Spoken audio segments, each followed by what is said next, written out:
Hey, and thanks for listening. This is Conversations, the True Voice Media podcast. I'm your host, Jeff Gibbard. Let's get started. This is episode 30 of Conversations, the True Voice Media podcast, and I'm here today with a very fabulous man who is literally on the opposite side of the globe, a man named Dan Norris, who is the co-founder now of WPCurve. Dan, tell the nice people all about yourself. Say hi. Well, thanks for having me. Hi. Yeah, I'm in Australia. I'm on the beach. It's 10 a.m. in the morning, which is, I think it's nighttime where you are. Yeah. And I'm also in the future, which is cool. Well, that's pretty neat. I like Friday. to think that I'm in the future as well, but, remains to be seen. Well, what day is it there? Good question. Thursday. Well, it's Friday here, so you're not in the future. So, can you tell me anything about the future that may help me? I mean, lottery numbers or anything like that? Do you have anything that might? I don't know. I'm just poking it around. Maybe there's something you could do to help me make money. I can tell you it's nice in the future. That's about it. So, are you literally sitting on the beach right now? Oh well, yeah. I'm sitting on a chair at my kitchen table, but my place is on the beach, so I'm watching. There's lots of people walking today. It must be like a school walkathon or something. Wow. So you are just literally looking out at the ocean and sand and such. I am, and normally, like when I have these interviews, I'll often see dolphins or whales or something, and I'll just get sidetracked, and we'll start talking about that. So if that happens, then you know what's going on. I mean, I'm quite all right with that. I really like dolphins and whales and such. But I'm not going to lie to you. That's a bit depressing for me. I'm sitting in an office building in the middle of Philadelphia in Old City, and it's dark out. So I feel like your view is better, and I'm a little sad we're not doing a video chat then. Comparison is the thief of joy. So true. Who said that? Was that Oscar Wilde? I don't know. It's a good quote though. Yeah, I don't know. I just made that up. I have no idea. I'll just say yes. Yep, yeah, Oscar Wilde. That totally works. So Dan, I'm glad that we got a little bit of time to connect today, and I know that you're running on kind of a tight schedule today, so I'm glad we could steal a couple minutes with one another and just kind of catch up, talk about some things. So I want to dive right into stuff and talk to you a little bit about what you do and why you do it, and hopefully the people who are listening, what I want them to get out of this is a couple actionable things that they can walk away with based on the work that you've done and the success that you've had. So where I'd really like to start is, I just as before we got on the podcast, I told you, I was listening to a couple of things you've done recently and some of the things you've written, and one of the things I stumbled across was your interview with John Lee Dumas on Entrepreneur on Fire. And as I was listening to it, I was actually out for dinner eating chicken wings at the moment. And what kept occurring to me was like, wow, this guy is a lot like me. And what I mean by that is that you are just a true entrepreneur at heart. You've tried a bunch of things, you've failed at a bunch of things, you've learned a lot, and you've ultimately come back to some things. And even as much success as you've had, you're still hungry for more and are unwilling to kind of settle on what you've got. There's always kind of ambition for more. I guess, where I want to start is, when did you know? When is it a sort of thing that in retrospect you can look back and say, from my lemonade stand days, I knew that I was an entrepreneur, or did it hit you one day? What's your story? Not really. It's funny. The first time I can remember even thinking about it was at university. I had a mate who for whatever reason, he just told me he was going to be a successful business person. I'm like, well, how do you actually know that? It's good to aim for that. But he's like, no, I just know that's going to happen. I'm like, well, if you can do it, then I can do it because I'm as smart as you. So that's the first time I ever thought about it. But that was well out of school. Up until then, I'd been pretty slack with everything, even after that for a while. But he ended up sort of working in a job and has been very successful with that. And I ended up not really lasting very long in the workforce and going out and starting my own businesses, which is kind of weird. But I didn't really do that until 6 or 7 years later. Actually, at university, maybe 4 or 5 years later when I started my first business. And since then, I just sort of knew that I would be unemployable. So I've had to sort of figure out a way to make my businesses work, because I just don't think I could really go back to working for someone else. So is that what it is, though? Because I often use the and this is a stolen term from a friend of mine, psychologically unemployable. I don't think that I have the internal fortitude to be able to manage somebody who has the authority to tell me no. I just can't deal with it. But is that your thing, or is it, would you say it's an equal parts, man, I just have to be out there doing my own thing, so I can hang my hat on my result, or is it more about the fact that, it's the only option left because I'm not going to listen to somebody. I need to, carve my own path. I think it's both now. I mean, at the start, it was like, I just want to go out and do something significant. I don't want to work for someone my whole life. But now that I've been working for myself for 9 years, I just couldn't go back. So psychologically, I know I just couldn't do it. But also, I mean, your mind just opens up so much when you're an entrepreneur. Like, the stuff I'm working on now is just mind-blowing. Like, after this, we're going to meet with a designer to do the designs for a beer that we're brewing, a brewery that we're opening on the Gold Coast. The last year I've written 2 books, both bestsellers on Amazon. I've got a couple of businesses I'm working on, a private community, and WPCurve's now turning over, more than 80, 90 grand Australian dollars a year, or probably more, actually, probably 100 Australian dollars, 100,000, sorry. That's probably important. And that's per month, you said? Sorry, per month, yeah. Shit, good God, that's crazy. Yeah, so, I mean, it's just, you can't have a year like that where all of that has happened and then be content with going back and working, like a 60 grand job a year.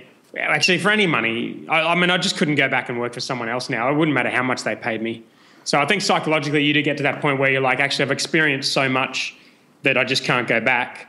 But early on, it wasn't about that. It was just about like just wanting to, just not really knowing what was possible, and just wanting to have a good crack at something for myself rather than following the path that everyone else was following. And I got that bug pretty early. I worked for 4 years for someone else, and that was enough. And then I got out and started my own business at about 25, 26, I think.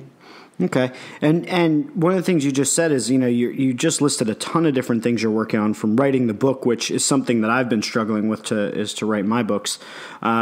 And, you've got the books, you've got this side project you're now working, you've got the brewery, you've got WPCurve.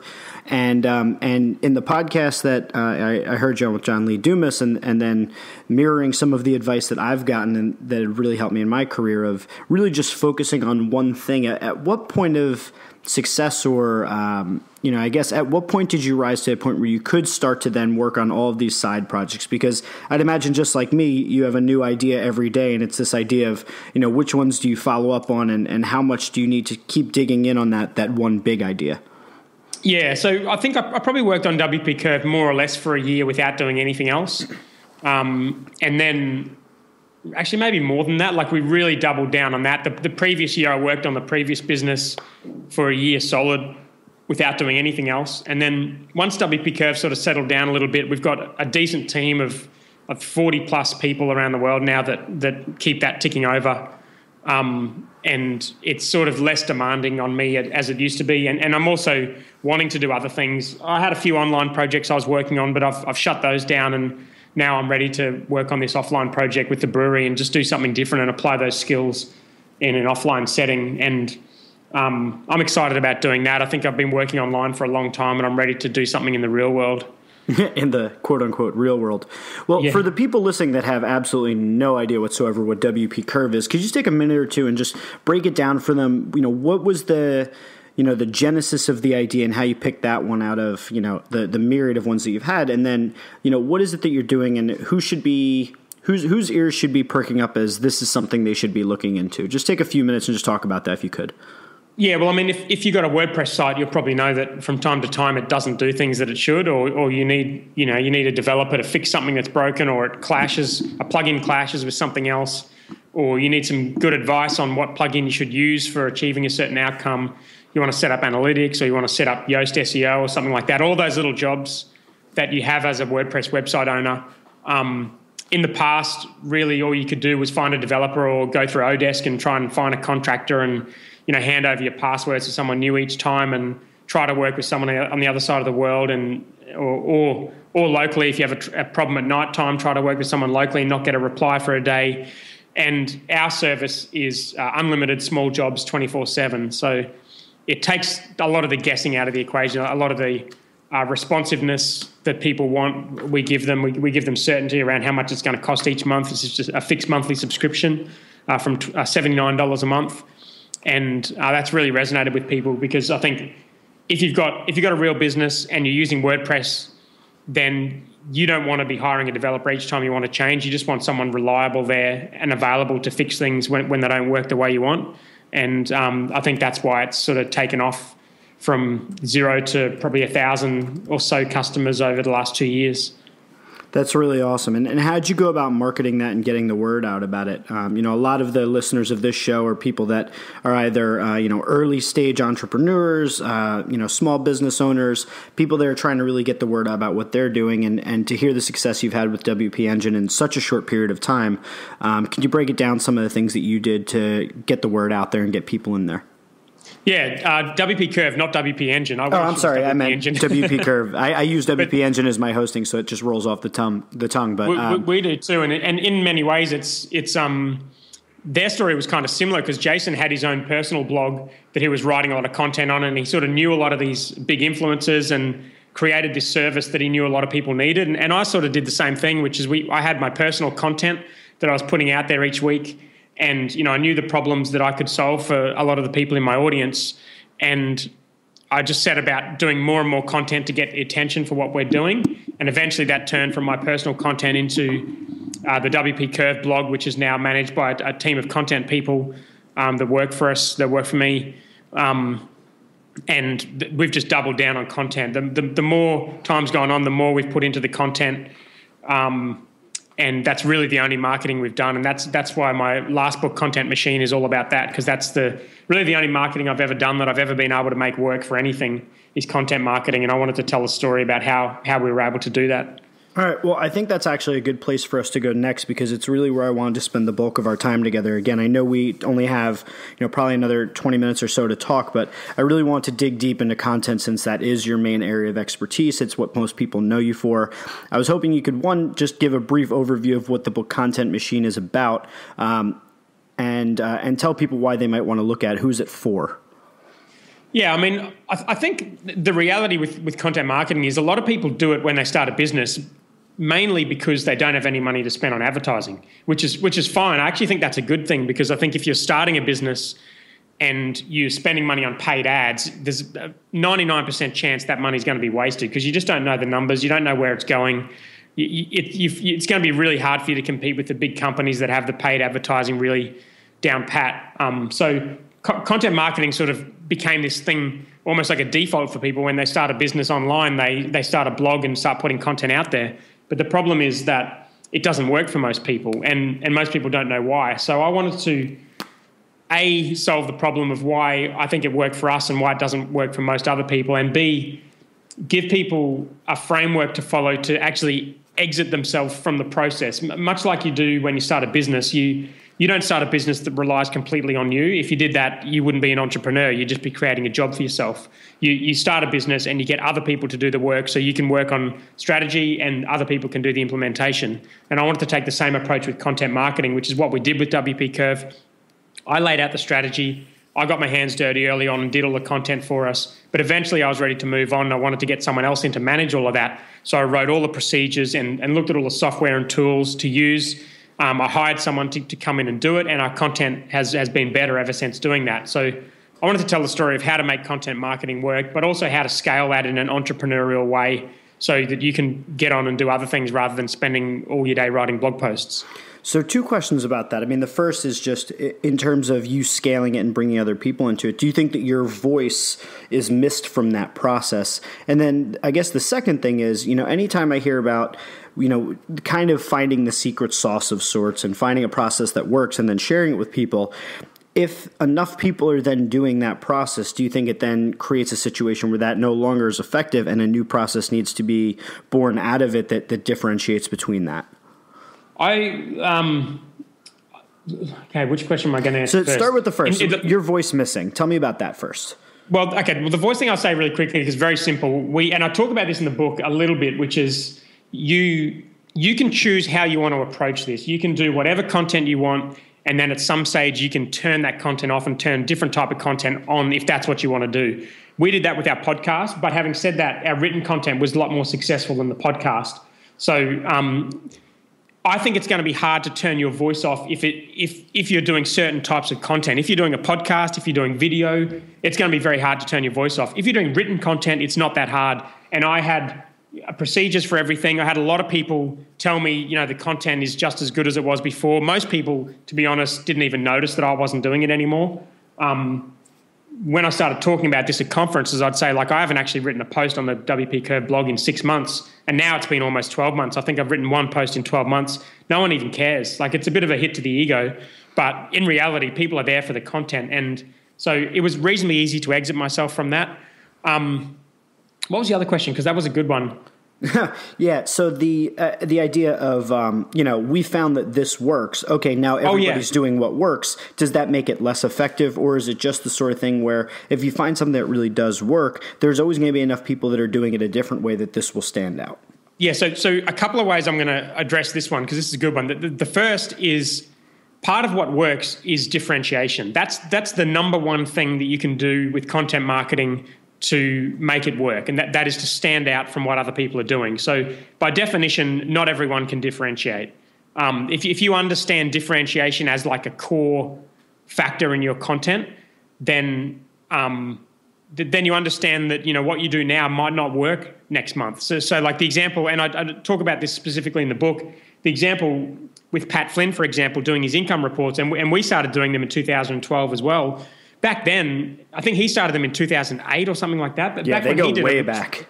Yeah, it was revolutionary. When I was doing it in 2012, it was sort of, it was a few people were doing them. It was enough to get me attention. You do them now, no one cares. It's not different anymore. So differentiation is something you need to understand. The other thing I'd say is most people just really suck at this. And in the online world, some people are quite good at it. In the offline world, people universally suck at it. So we've got a long way to go before normal businesses understand that when you start a business, you don't have to take out an ad in Yellow Pages to market your business or put a sign out the front. That's not how you do business anymore. There's a different way of doing it that a lot of offline businesses have never even heard of. A lot of bloggers haven't even heard of it. I presented at ProBlogger a couple of weeks ago, and a lot of bloggers haven't even heard of the term content marketing. No one is doing this well. There's so long to go before people really understand this and really do it well that I wouldn't be the slightest bit worried that you're too far behind on it. But what I would say is if you're in the online world or in hyper-competitive industries like that, then it's really hard for you to stand out. So it's much harder for you to stand out there than it is with, say, the brewery I'm working on, where we can just put out a bunch of content saying what we're doing, saying how we're making the beers, how we're doing design and stuff like that, and it'll get a lot of attention. And it's a pretty basic approach. But if you're in the online world and you're up against loads of competition that are doing really amazing content, then it's going to be much, much harder. So that's interesting that you think, or just from your perspective, that content marketing is still so kind of far behind or unknown, relatively speaking. And it's funny, maybe it's because I'm just so immersed in this world. It's just a term that I hear so many times per day that to me it almost seems like, okay, well, what's the next thing? But I think you're right, because in reality, if I think about who we talk to as prospects or clients, in general, we're not finding that that's a term that they're very familiar with, or even if they are, they're not very familiar with the application and practice of doing it. But also how many people are actually doing it well and getting results. In the book, I talk about the Content Marketing Institute survey, which showed that I think 38% of people weren't happy with the results they were getting from their content. And these are Content Marketing Institute members. They're content marketing groupies. Yep. And the majority of them aren't making content marketing work. I mean, what hope does that leave for the rest of us? I think it's pretty clear that a lot of people are putting a lot of content out there, but they're not getting the results they want. A lot of people will take the advice of, writing every day, or just focusing on the quantity of the content, or just doing what's working for someone else, and they'll just completely miss the point. So, while people talk about it, no one is really doing it well. Like back in the day, people used to talk about SEO all the time, but no one really had a clue. Like I had to really dig in deep to work out exactly how to do SEO when I used to do it like 6 or 7 years ago. Like everyone would talk about it, but no one would actually tell you what these people were doing to get better SEO rankings. And I think it's like that with content marketing now. Everyone talks about it, but how many people are actually using it to build a business? Like how many people have used content marketing alone to build $1 million business in the last couple of years? I think there's not too many people who've been able to do that. So that's why I wanted to tell this story, because I think a lot of people talk about it, but a lot of people don't have the results to back it up. And I get asked about that all the time. And it was just one of those things where it was something that I knew sort of needed to be told. Well, because this is your world and this is something that you've been doing for a while and you've been able to build businesses on the backs of it and you help people with this, can you tell us, give us a few things, 1 or 2 tips, something that's practical but that's also going to kind of make that light bulb go off for any of our listeners, something where they can, you give them a tip or two, something where they can think about something differently or approach something differently. It could be tactical or strategic, where they can go out and take something from this podcast and go and make something in their content marketing efforts. Well, I think the best thing I can tell people is your content getting traction right now? And by traction, I would look at some sort of metric around sharing, look at whether people are tweeting your content, whether they're commenting and telling you it's having a big impact or telling you they're using it, something human and real, not visits, not likes, something that indicates that people are actually really getting a lot of benefit from what you're putting out. And if the answer is no to that question, which it normally is, if you're to be really honest with yourself, then you need to go back to the fundamentals. And I think the problem that a lot of content marketers have is they ask themselves the wrong questions. Like they focus too much on things like optimizing and increasing conversions and all the stuff that you do at the end once something is working. But the fundamentals are that you need to put content out there that people care about. It needs to stand out. Otherwise, no one's going to even know about it. It needs to be executed really, really well.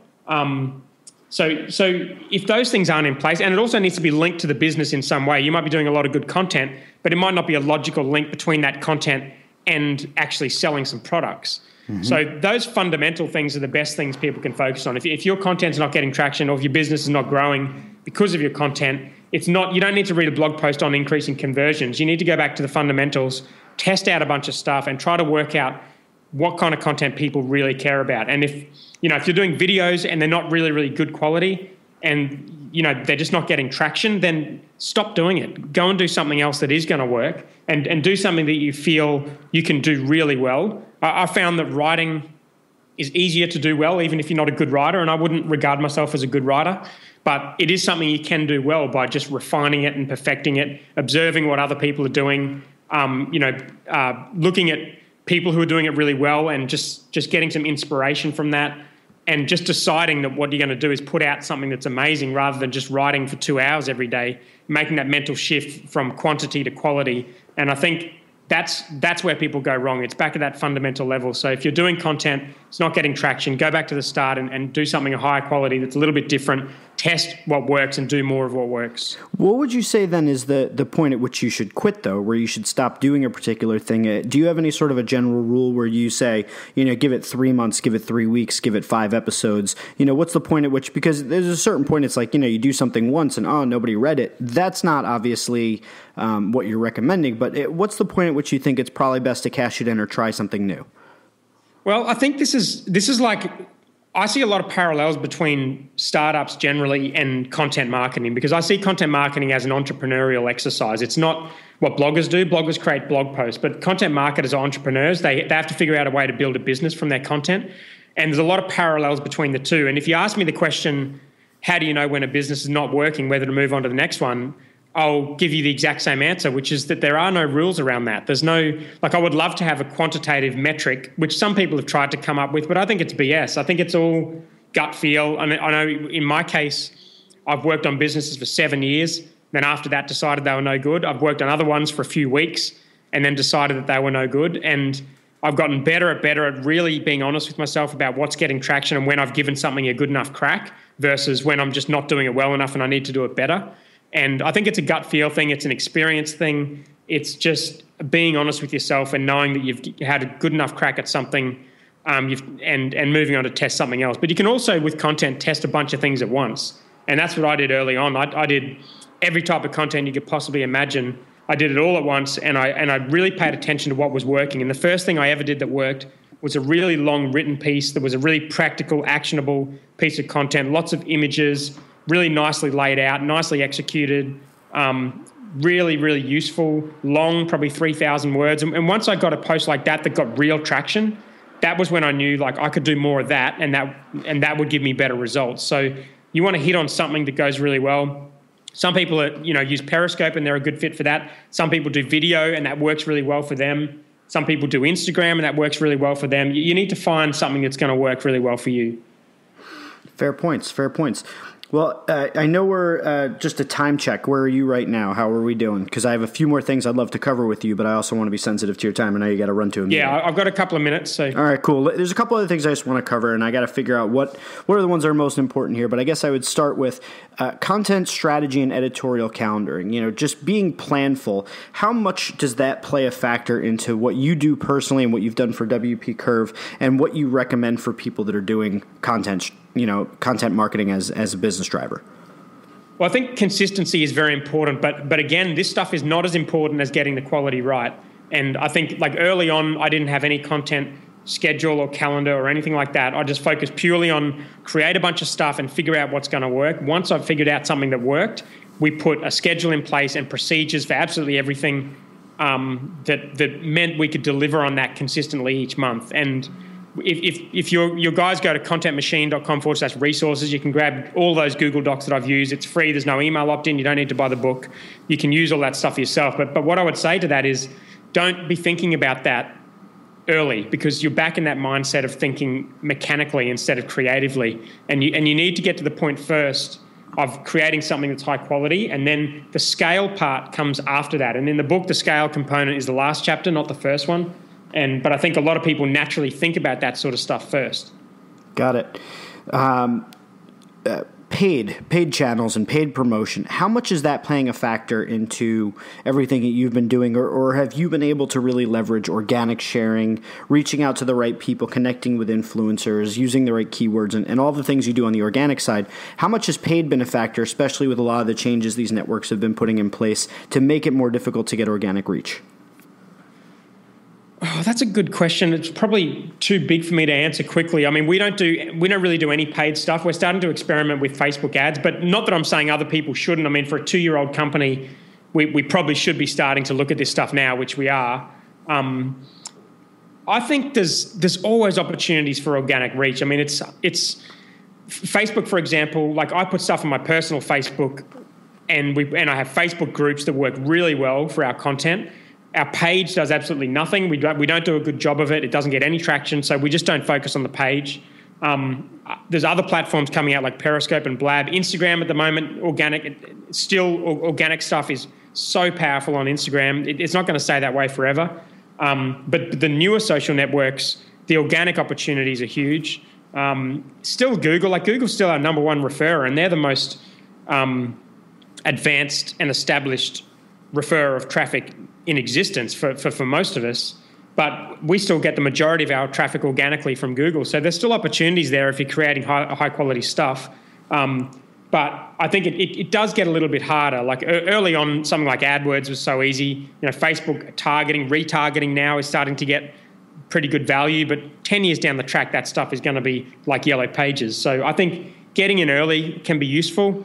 Some of the new apps like Blab and Periscope, Instagram to a lesser extent, I think are really big opportunities at the moment for content. So I think if you can think more broadly about content, think about it's not just writing blog posts. It could be a whole number of different things you can do on a bunch of different channels. If you can get in early on some of these channels, there are a lot of opportunities for building a quick audience much more quicker than you could on some of these older platforms. Got it.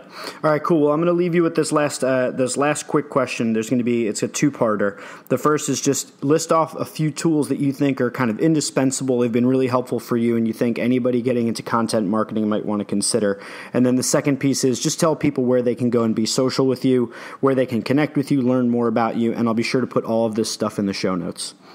Okay, cool. Well, my stuff, contentmachine.com is the URL for the site, and my website, dannorris.me, has all of my projects on it. So I've got communities, the craft beer thing, the books, WPCurve, all of that you can get on there. My social media handle is @the_Dan_Norris on all the different platforms. So first question I forgot already. First question was just a few indispensable tools. Apps, yeah. Yeah, apps, tools, anything like that. Okay, so apps for working with a remote team. Slack has been absolute game changer for us. We love it too. Trello, it's incredible, isn't it? We use that for... Sorry? We love it too, Slack. It's just incredible. Yeah, we got on that really early, and that's been huge for us. I use it for working with contractors and guest writers and everything as well. Trello we use for everything, for an editorial calendar. Co-Schedule is another one, but I find Trello is perfectly fine. We use that for everything. Use Google Docs for everything else. BuzzSumo is a really cool tool for doing research on other people's blogs and what's getting traction. Click2tweet.com is a really good tool to have when you email influencers, give them a link to tweet. Thunderclap's a really good tool for projects if you're going to set up, like I did that with the book launch, if you want to get a group of people together to help tweet or Facebook share something you've got coming out. Facebook groups are huge for me. I've been using Facebook groups for Content Machine and 7-Day Startup. They've been really good. Optimized press or lead pages for quick landing pages. We use Infusionsoft, the WPCurve. If you want an automated email system that does absolutely everything, I use Drip for my personal stuff, which is an automated email system that just does that. It's nice and simple. What else? What else is important? Content marketing. We use for social media sharing images. You use Canva if you want to use your computer. Or I use WordSwag for like quick quotes. Quotes go really well for me on social media platforms like Instagram and Facebook as well. So WordSwag's a good mobile app for that. Canva's a good app for the computer for that. There's a plugin, Click2Tweet plugin that you can put on your blog post as well, where you don't have to use click2tweet.com. You can just insert the Click2Tweet directly into the blog post. So we've been doing that and we get good results with that. I normally do that after people sign up for something as well. Like if they sign up for something, give them a Click2Tweet on that following page, and a lot of people will share that. Like I've got a 7-day startup video course, and after you sign up for that, you get the Click2Tweet, and I'm getting a tweet every second day from that little plugin. That's really useful. What do we do for opt-ins? I like the idea of having opt-ins at the end of the post and on the side. We use a lockable widget called, I think, Q3 locked widget or something for the sidebar. Lead pages is good for the little pop-up. Actually, I don't like pop-ups, but when people click to subscribe on something, lead pages is good for that overlay thing. I think they call it lead links or something. Mm-hmm. Optimized Press does the same thing as well. So if people just want a one-off fee for building landing pages, they can also do that feature where it pops up after people click rather than having the email box on the page. Optimized Press is awesome for that. I built almost the whole 7-day startup site using Optimized Press. We use Stripe for payments, and WP Pay Stripe is a really simple Stripe plugin for WordPress. It costs about $50. You can use that for selling stuff after you produce your content as well. So that's probably a bunch of things people can look at for what I'm using at the moment. Well, that is an extremely exhaustive list, and I wrote down as many of them as my little fingers could type. I know you're a busy dude. Well, you got to get back to things. At WPCurve, we wrote a post. We've got a tool that I think you can download which talks about all the apps we use. If you Google 35 tools, WPCurve or something, there's a post that talks about 35 different pieces of software we use to run the business. And there's probably more now. That was a few months ago. But we use a lot of software, some paid, some free. To be honest, most of those big ones I've mentioned are free. But that's how we're able to run this business 100% remotely. And a lot of that is to do with content in some way or another, especially like we use a lot of the content in the automated email sequences. So if you're using content, you can reuse it all over the place with tools like Infusionsoft. So all that stuff sort of comes back to content in a way. All right, excellent. Mention.net's another one. Mention.net's super useful. If you're doing content, you want to know when other people are talking about you, Mention.net will send you an email and you can get on there and comment and reply to them. Awesome. All right, well, I'll put every single one of these that I can into the show notes, and I'll definitely put a link to the 35 tools on the WPCurve blog. Dan, thanks so much for setting aside the time. Come on and talk to me about content marketing. Everybody out there that's listening, please check out the book, Content Machine, and check out Dan Norris online and definitely shoot him a line. Let him know how much you enjoyed this podcast and appreciate him coming on. So, Dan, we'll definitely talk again soon, and for all of you out there listening, thanks so much. Be sure to give us a review on iTunes and tell us what you loved about it, what you hated about it, and have a great rest of your day. Take care. Thanks, mate. Thanks again for tuning in. We hope you enjoyed that episode of Conversations. Be sure to go over to iTunes or Stitcher and give us a rating. Tell us what you love about the show, what you hate about the show, and we hope you come back for our next episode. Take care.